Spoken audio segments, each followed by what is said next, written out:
Welcome to the Pharmacy Leaders Podcast with your host, Tony Guerra. The Pharmacy Leaders Podcast is a member of the Pharmacy Podcast Network, with interviews and advice on building your professional network, brand, and a purposeful second income from students, residents, and innovative professionals. Hey, welcome to the Pharmacy Leaders Podcast. I wanted to talk to you today about tribes and finding a home and finding other people that care about things that you do. I kind of got to this because my wife has 4 nights out this week, and that never happens unless she's gone away for the weekend or something like that. And it's because I believe that she's kind of expanded and she's built communities around her side business with Rodan and Fields. If you ever want to talk to her about that, she's Guerra.Mindy, Guerra.Mindy at yahoo.com. And when I first asked her about the business, I came from a very, so you're doing it to make more money. And the first thing she said is like, no, I'm doing it for me time, and me time not alone, but me time with her community. So often I'll hear her on her calls with her group and her tribe, and they're talking about successes and challenges and how to overcome those challenges. But it's really just a wonderful group that she's in, and I wanted to talk about the rest of the pharmacy groups that I talk about each week in terms of community rather than necessarily the money that's coming in and things like that. So Mindy's with Rodan and Fields, and she loves that, and she's built up as a self-proclaimed introvert, as in someone who is very much more comfortable talking to other people, where she maybe wasn't as much before. I mean, even the Wodify, which is, well, it's not Wodify anymore, it got switched to Tribe. Even for CrossFit, it's really more about being around this community of people that are all trying to get fit together. And the new platform we have is literally called Tribe, Triib, and that's how we know what our workout is for the day, how we measure our results, and things like that. One recent thing that I had put up was a gig for the Healthcare Marketing Network, and I want to make sure I mention them. So the Healthcare Marketing Network is Janet Kennedy, and there are a number of other nurses that are kind of along with that. And one of them is, well, the best contact you would have if you want to join the Facebook group. But then I was thinking, not everybody's on Facebook, and then people that write may not be on Facebook, just video gamers versus people that like to read. So Carol Bush is also part of that group. And if you want to contact them, they want you to join the Facebook group. But if you can't, you can talk info@healthcaremarketingnetwork.com. That would be the contact for them.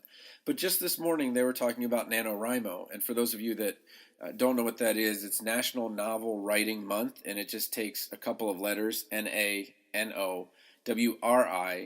and then MO for month. Yeah. So NaNoWriMo. And it's the 1 month that you finally get your novel done, or you finally get your book done. And it's really cool because the very first thing they do in NaNoWriMo is say, okay, great, we've got you in, you're going to do this book. The first thing you have to do is join a group. And you're like, no, I don't want to be judged. I don't want people to look at my work. What if I fail? And you're thinking the exact wrong way. It's through a group that you succeed. It's through a group you see that you're not an imposter, because they also have imposter syndrome, where they're like, well, what if my book is no good? And you see that it's a common thing, and you find that bond together. So if you hadn't heard about it, the Healthcare Marketing Network has a gig with PubMed, and then also some CE writing opportunities that would really be a perfect fit for pharmacists. But it's not just about, hey, I got this writing gig and I got some money. It's becoming part of a group to learn how you can make money on the side writing, and using your clinical knowledge. So again, it's just as Mindy told me when I first asked her on a podcast episode I did with her. I was like, so why are you doing this? And it's like, it was for me time, but really for me to have time to be with other people that are also trying to do something similar. Next thing I wanted to talk about was a little bit about jobs. So the U.S. jobs report, I think it just came out very recently, said that the number of jobs went up to 250,000 and they were only expecting 180,000. There are so many jobs out there, it is insane. And there are so many opportunities out there. The issue that we have is that they're not the traditional pharmacy jobs. They're not at the traditional pharmacist starting salary. And I think that in some way, there's a huge disconnect and between an expectation that many people in pharmacy school have and what's happened now. So let me back up. So if I had gone to pharmacy school 1 year earlier, I would have been part of the bachelor's. I would have paid $2,000 a year for tuition, and I would have gotten my degree in 3 years after 2 years of pre-pharm. So I would have spent $6,000 in tuition. And so let's say I didn't work in a pharmacy and I just went to go work as a manager of a grocery store or something like that. Well, I spent $6,000. No harm, no foul, right? But what's happening is that many of you are spending or have left debts of 180,000. The average is 160 now, or 165. And that's self-reported. So the actual, as I've talked to other people, is closer to 180 or 190,000. And then I've heard 250, 300, even as high as 400,000 for a pharmacy degree. And what's happening is that you're saying, well, I put in 250,000, so I should get this number back. And that's a very 2018 thing, whereas in 1997, 1998, it was like, I just spent, 16 grand on a 4-year degree. So what if I don't work in pharmacy? It didn't matter. There wasn't this need or expectation for $100,000. So my recommendation is this. We've got this phenomenal job market in this country. If you are going outside of pharmacy, there are plenty of jobs out there. It's just a matter of figuring out how your skill set's going to work. Just get out of your head you have to work in a pharmacy. On the other side, if you get maybe what I would call underemployed, that is you're looking for 40 hours but only get 32, I would start thinking about these side hustles. So talking to my wife Mindy about Rodan and Fields, or working with the Healthcare Writers Marketing Network and talking to them about writing opportunities or working within the group. And Alex Barker on the Happy Farm D, this was a long time ago, he had Why Pharmacist Salaries Are Decreasing, a conspiracy theory, which was basically like, oh, the big chains are pumping in money to pharmacy schools, creating more pharmacy schools, pushing down wages. And he's done a recent blog post called 3 Facts About Pharmacist Shortages and the Current Surplus. And really, there are no good numbers, and that's his argument. You can read the article, but his argument is basically that, look, we have no real good way of figuring out how many people have jobs and how many people don't.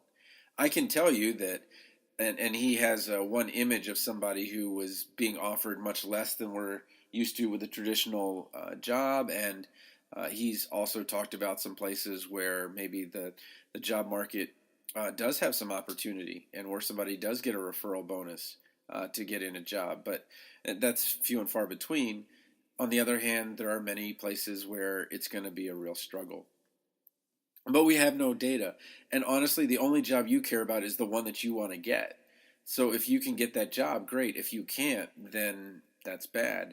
So I know many people want to live in the area that maybe they went to pharmacy school, and that's just not a possibility, especially if you have a family and things like that. You're place bound.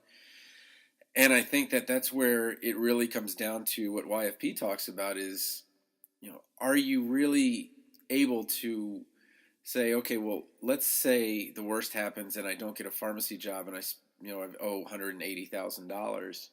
Well, that's something that I don't think that people can actually look ahead at. Um, Everyone I've talked to about their student loans, every student I've ever talked to, it's still monopoly money, as Tim Albrecht says. You can't feel what it's like to owe $180,000 until you see that $2,000 a month is going out of your bank account and you have nothing in your front of your house or a house to show for it. That's when things kind of become real. So my solution for that one is to make sure that you have a side business, that you're working on becoming an entrepreneur. And I'll talk about some other entrepreneurs and what they're doing on their own as well. And it's not really on their own, in a group. Okay.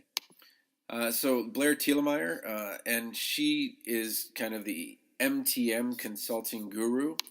She has a book which is going to soon come out in audiobook about MTM, and you can find her at btpharmacyconsulting.com. And if you want to talk about a great story, she, starts off, if you've not heard her story, she was pregnant, lost her job, found entrepreneurship through MTM, found a way to teach and help other pharmacists grow their own businesses, now has a very high-level mastermind group that she's in, and turned down a traditional job because she wanted time with her family and her kids and all of that stuff. So the path to happiness is being in a group with people that are doing the same things that you want to do. YFP community, we just saw on Facebook their posts. They were having their mastermind group, and it looked a lot like they were on a charter boat, and they had beautiful sunsets, and they were catching fish and all of that stuff. So I think when we think of business networking, we think, bad coffee early in the morning, trying to fit it in between after you get your kids dressed and before you go to work. But really, it doesn't have to be that way. Their most recent podcast episodes were about investing, but they also had someone from Rodan and Fields. And it was how she had her job, but then she also had Rodan and Fields as a way to kind of get away from that job and be with another community. And it was also impactful to her. Another group, obviously the Pharmacy Podcast Network. Many of the podcasters we haven't met, but I have met some of them. And the network has been doing it's just unbelievable how much it's grown recently. RX Buzz with Ashley Clevin Hayes was talking about educational development at Pro CE, so kind of a different type of pharmacy position. First Financial Bank was talking about an independent pharmacy business. So even if it's an independent pharmacy business, you're working with people that you want to be in, and often you're hiring them. There was a discussion about CBD oil, so someplace where pharmacists really, really fit in. Episode 0 of FutureDose.tech, which was kind of cool. It's kind of a techie group.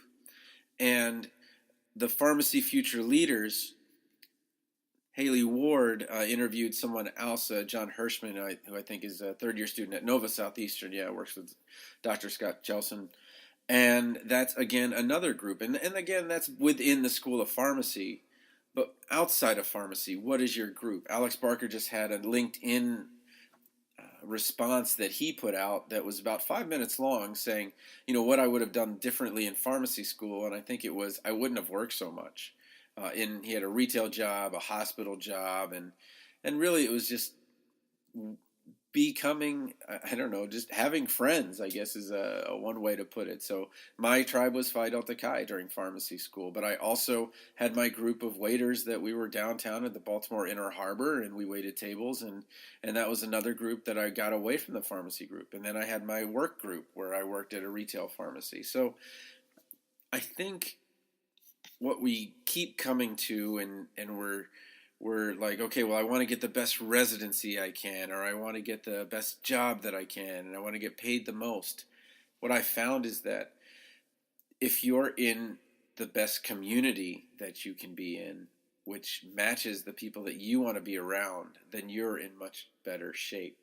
And the thing is that you're like, well, the community isn't around. The people I mentioned, my wife, Blair, uh, Janet, and Carol Bush from Healthcare Marketing Network, all of them created their community. They're creating their group. It's not, hey, I just want to find that group. It's you can create the group too. It doesn't have to be that way. TLDR Pharmacy, I know he works with someone else, and then he's got a couple of writers that he works with, and they've got a great new blog post, Kidney Beans, Renal Function, and Drug Dosing. And that would be one of the people in my tribe that are, writers or digital publishers. Although most of 99% of the writing I do now is full-length books or producing full-length audiobooks. So if you have a print book and you want me to look at it, I'll see if it would be something that I would want to produce and publish. Feel free to email me, aaguerra@dmac.edu. That's dmacc.edu. And I really like getting to bounce things off him every once in a while in a podcast episode and kind of see how he thinks about things. Especially as it comes to residency. He, was a Georgetown MedStar, has this great job as an oncology pharmacist. He's board certified. Really just, if you're talking about that whole top of the license thing, he's kind of gotten all of that. And another person who's done that as well and also has his own kind of gig with the resources and things like that is Eric Christensen from reallifepharmacology.com is his podcast, and he's the MedEd 101 guy at meded101.com. And he's, BCGP, he's pharmacotherapy board certified as well. And we keep thinking, oh, hey, it's pharmacy school, residency, the best job ever. And really it's, hey, it's pharmacy school, maybe residency. I'm going to make the best job and community for myself ever. And that's really the way you want to think about it. I know David Zgaric teaches in entrepreneurship or business, and this is much of what he did, creating his tribe. He does a really good job of helping those that are interested in business. On Amazon, just really excited. Pharmacotherapy just about to hit 500 copies sold. So in the audiobook form, I don't have anything to do with the paperback and Kindle edition, but we're just about to hit 500 audiobooks, and we did it in, so it would have been August, September, less than 3 months, I want to say. So just under 3 months, 500 sales. And if you want to know what the average is, the average author putting out a book sells 350 copies in a single year. So we're well above that mark. Really excited that we were able to put our heads together. 3 pharmacists really working together. Eric Christensen, who created the great content. I did the copy editing and worked as the audiobook editor. And then hiring the narrator and working with him, Mike Lenz, who is also a pharmacist. So 3 pharmacists coming together, Minnesota, Iowa, and New York, to make a great resource for those APPE students that are just going into these very high-end rotations and worried about, well, how am I going to know enough? And we're working on another book now, so The Thrill of the Case. So I think you'll really enjoy that when it comes out before mid-year. RX Radio, he had a huge, long, I want to say 8 different parts to Going Inside Magellan. But the episode I really liked was the emergency medicine pharmacist, which was kind of in the middle, talking about trauma. And he always talks about a lot of technology and things like that. So always like listening to RX Radio. Talk to Your Pharmacist podcast, Hillary Blackburn. I think she had something about digital content creation recently. But again, Hillary is part of Blair's mastermind group, if I remember seeing the blog post on Blair's blog. But these are very high-achieving pharmacists in mastermind groups. And I got a note from somebody asking, what's up with all the mastermind groups? And what it really is that we're so disconnected, or we're so apart from people that... So it would be very tough for me to find a nonfiction author who writes textbooks in the science space in my neighborhood, in my town, much less in my state. So I can connect with them in other states and talk to people and go through the same challenges and share victories with them. So really, it's all about creating your tribe if the tribe that you want isn't there yet. When I was reading this Pharmacy Times article, and it caught my eye because it was a Maryland pharmacy student, and it was talking about balancing pharmacy school and parenthood. And we've heard a couple of people on the podcast who are parents, and then certainly on the Pharmacy Podcast Network. And you just wonder, how in the world do you do pharmacy school and parenting? That seems incompatible, inconceivable. And I guess it just kind of comes down to the same thing, where if you're going to pay for pharmacy school as you go through, you want to be like a Rodan and Fields consultant. You want to have this writing gig. You want to have these side hustles with MTM and things like that. Because the one thing you don't ever want to worry about is money. We've been so fortunate. Mindy uses her Rodan and Fields money to pay for our daughter's medicine, which the insurance doesn't cover. And then, so, we alternate months just because that's how we do it.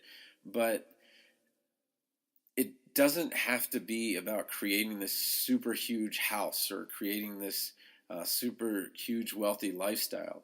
It's just about having the peace of mind of having enough money in the bank to, not worry about what's going on for next week or the week after that or the next month after that. I'm pathological with it. I have to have 2 years in the bank. But in terms of just peace of mind, if I lost my job, I would still have X amount of money coming in.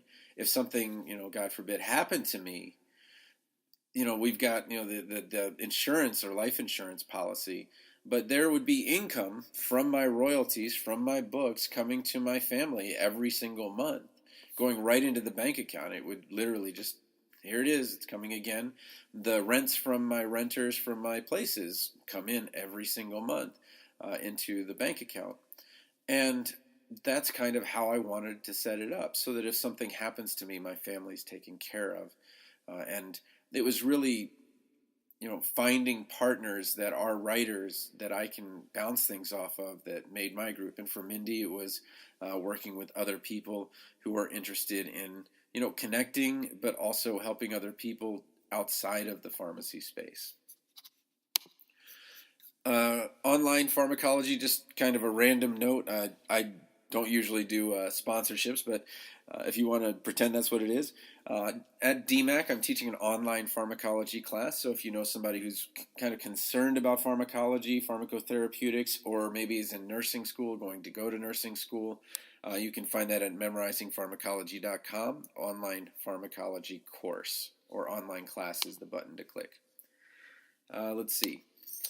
Fit Pharmacist Healthcare Podcast. So I really liked an episode he did a little while back called Intermittent Fasting, where I know how much healthier I feel if I eat dinner and then just stop eating completely and replace every time I want to get up to go to the cupboard, to go to the refrigerator with water. And if I do that in the morning, my stomach feels so good. If I do the opposite, my stomach's like, yeah, this is still from last night. So we're still working here because you didn't stop eating. And I can eat, I can eat a lot. So anyway, Fit Pharmacist Healthcare Podcast. If you haven't heard it, I definitely recommend you checking it out. Some neat stuff on YouTube. You may have missed it, although Brian Fung is, informatics guy, talks a lot about informatics. He did an update to strategies for PPS. There's a personal placement service that's going to be at ASHP. I went in there, talked to Eric Christensen, who was representing his company at the time, and it is so different. So you've got the residency showcase where it's just mobs, thousands and thousands of people going in, 3 layers, the residents, chief residents, if there is such a thing, or maybe PGY1s, PGY2s, residency directors. And on the left-hand side of PPS, it's very quiet. It's people going to the back tent. Like it's kind of sketch, to be honest. You've got this like desk in front, and then if they like you, they say, okay, come on back. So they go and they take you back behind the curtain. And then they have an interview back there, and it's a privacy space, and I get it. But it's just kind of, I don't know, it's just kind of weird. Like, you talk to somebody, you're going to do an interview, so let's go in the back, talk back there. So it's just kind of funny. But PPS, the Personal Placement Service, if you're looking for PGY2s or jobs, that is really kind of a neat way to connect. It is one-on-one. You certainly get a lot more time to talk to the people in terms of jobs. So, and then even if you just want to kind of figure out how to interview or to have a lot of interviews in a day, that's certainly a way to do it. High ticket closer, Kevin Yee. I sort of get high ticket closing, but don't. But kind of going with our theme, he has a great vlog, Meet My High Ticket Closing Team, Closers in Black. I think they were in Vancouver. And it's all about having a tribe. They're so happy. They're with people that they want to be with. They're with people that are doing the same thing that they are. And that's what it's all about, just getting to share victories and get through challenges together. Paul Tran, nice work. I saw that someone had done like this great cabinet set, and it was because they watched his videos, and he just put a recent table up, a DIY live edge table. It's a slab desk, and that's on his YouTube channel, Paul Tran DIY, and it's really nice. Like, he does great stuff. So, and he goes through it, and it's a pretty short video, about 5 minutes, but I think you'll get a lot out of it as far as, here's a pharmacist. That doesn't look like I'm counting pills or working in a drive-through. That's pretty cool. And he's, his expertise is right there in what he's doing with that table. So just very cool video. And then I think that was it for this week. So plenty going on, but do join a tribe. Do find something that, stop worrying about getting the right residency. Stop worrying about getting the right job. Don't stop worrying about getting a job, but do get a job. But focus more on, how is this job, how is this opportunity going to lead to a tribe that I want to be part of? And if you want to be part of my wife's tribe, you can contact her, guerra.mindy@yahoo.com, guerra.mindy@yahoo.com. Otherwise, I will talk to you guys next week. Support for this episode comes from the audiobook Memorizing Pharmacology, a relaxed approach. With over 9,000 sales in the United States, United Kingdom, and Australia, it's the go-to resource to ease the pharmacology challenge. Available on Audible, iTunes, and Amazon.com, in print, ebook, and audiobook. Thank you for listening to the Pharmacy Leaders Podcast with your host, Tony Guerra. Be sure to share the show with the hashtag #PharmacyLeaders.